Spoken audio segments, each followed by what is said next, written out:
তো গাইস সকাল সকাল রং খেলা শুরু করে দিয়েছি। তো হ্যাপি হোলি সবাইকে।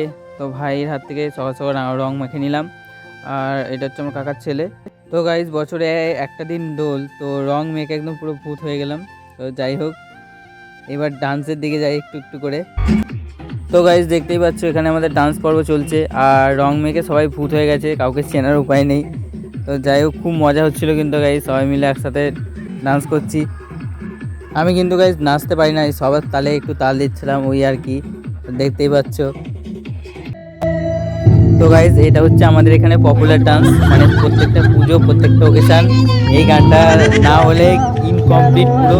তাই এই গানটা চালিয়ে শুরু না হলে শেষ, কিছু একটা করতেই হবে। দেখতেই পাচ্ছ আমাদের পাড়ার ছেলেদের অবস্থা, তোমরা ডান্স দেখে নিশ্চয়ই বুঝতেই পারছো ঠিক কতটা কষ্ট, কতটা অনুভূতি নিয়ে যে গানটা চালিয়েছে, তার সঙ্গে সঙ্গে গান নাচ করছে।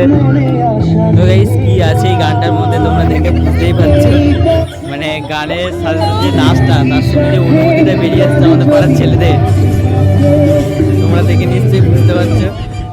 সেই লেভেলের সেরা ডান্স গাইস। তো গাইস দেখতেই পাচ্ছ এইমাত্র সবাই কেঁদে ভাসাচ্ছিল, আবার এই গানটাতে দেখতেই পাচ্ছ একদম পুরো এনজয় করে নিচে ফাটিয়ে ফেলছে পুরো, একদম শ্বশুরবাড়ির ডান্স হচ্ছে, যাওয়া হচ্ছে ডান্স। তো যাই হোক, তোমরা ভিডিওটা এনজয় করতে থাকো, আর ভালো লাগলে একটা লাইক করে দিও, আর চ্যানেলে নতুন হয়ে থাকলে চ্যানেলটা সাবস্ক্রাইব করে নিও এরকমই নতুন ব্লগ দেখার জন্য। তো আজকের মতন টাটা সবাইকে, সবাই ভালো থাকবে, সুস্থ থাকবে, টাটা।